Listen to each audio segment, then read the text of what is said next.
In this video, we're going to create our very first GET request in Postman.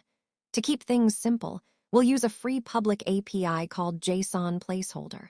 It's a fake online REST API designed for learning and testing, so you don't need to create your own backend or database.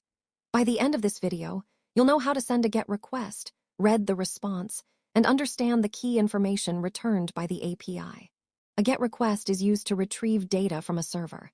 Unlike POST or PUT requests, a GET request doesn't create, update, or delete anything. It simply asks the server to return existing information. Think of it like searching for information in a library. You request the data, and the server sends it back. To send a request, the first thing we need is the request URL, also called the endpoint. For this example, we'll use https jsonplaceholder.typicode.com/users. Let's break it down. https jsonplaceholder.typicode.com is the server hosting the API. Users is the endpoint that returns user information. When we send this URL using a GET request, the server returns a list of users in JSON format. Now switch to Postman. Inside your collection, click Add Request. Give it a name such as GET Users. By default, Postman selects the GET method. Paste the endpoint into the URL field. https jsonplaceholder.typicode.com/users. Since this is a simple GET request, no request body is required. No authentication is required. No additional configuration is needed. Now click Send.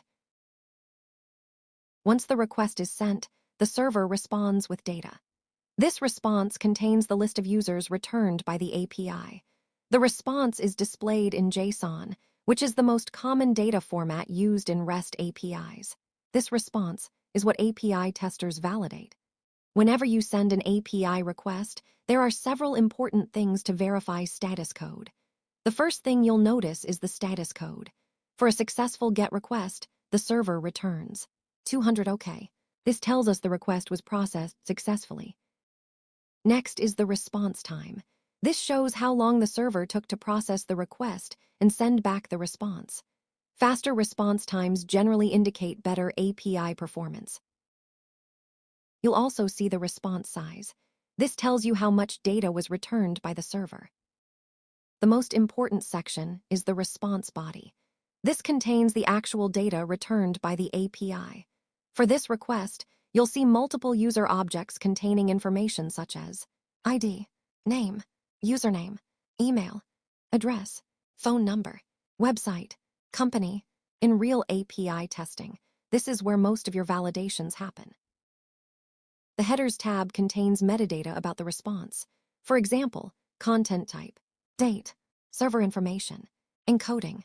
Headers help us verify that the API returned the response correctly. Some APIs also return cookies. Cookies are small pieces of information stored by the client and are commonly used for session management and authentication. JSON Placeholder doesn't return cookies, so this section will be empty.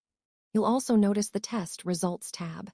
Right now it's empty because we haven't written any automated validations yet. In upcoming videos, we'll write Postman test scripts, and this tab will display whether those validations passed or failed. That's it. You've successfully sent your first GET request using Postman. You learned what a GET request is, how to create it in Postman, how to send it, how to understand the response, which response details API testers valid. In the next video, we'll learn how to create a POST request, send data to the server, and understand how APIs create new resources.